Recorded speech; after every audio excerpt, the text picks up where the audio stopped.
Hi friends, welcome back to our channel. ఈరోజు ఈ వీడియోలో మనం ఏం చూస్తున్నామంటే కారాలు అనమాట. కారపూస కూడా అంటారు.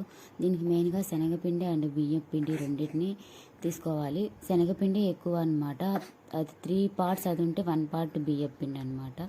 ఎందుకంటే కరకర అనడానికి. తర్వాత కారం యాజ్ పర్ టేస్ట్ అనమాట. తర్వాత ఉప్పు కూడా టేస్ట్ని బేస్ చేసుకొని వేసుకోవాలి.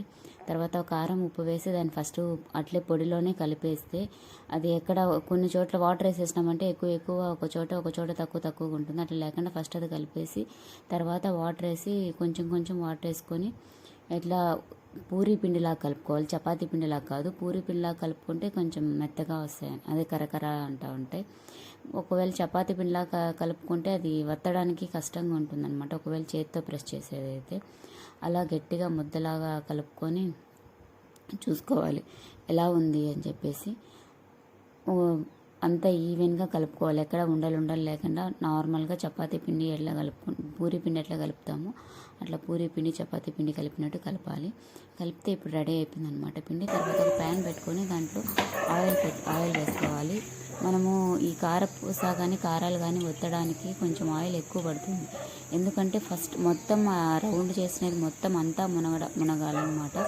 లేదు అంటే ఒకలాగా పైన ఒకలాగా తెల్లగా అట్లుంటే బాగోదన్నమాట, ఎక్కువ రోజు నిల్వ ఉండదు. ఇది మ్యాక్సిమం 10 to 15 days అయినా నిల్వ ఉంటుంది అనమాట. తర్వాత పెట్టుకోవాలి. పెట్టుకున్న తర్వాత అదే పెద్దది పెట్టుకోవాలి. ఒకవేళ చిన్నది పెట్టుకుంటే ఆయిల్ మొత్తం కొంచెం బయటకు వచ్చేస్తుంది.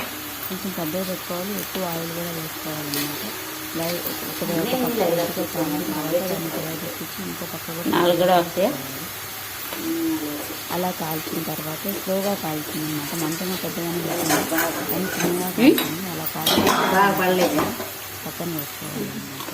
ఈ కలర్ రెడ్డిష్ కలర్ వచ్చే వరకు కాల్చాలి అనమాట. ఇలా కాల్చిన తర్వాత అది పక్కన పెట్టుకోవాలి. వీటిని బాక్స్లో వేసి పెట్టుకుంటే ఒక 10 to 15 days అయినా స్టోర్ చేసుకోవచ్చు. పిల్లలకి బాగుంటుంది అనమాట. Thanks for watching. Please subscribe చేయండి. Have a nice day.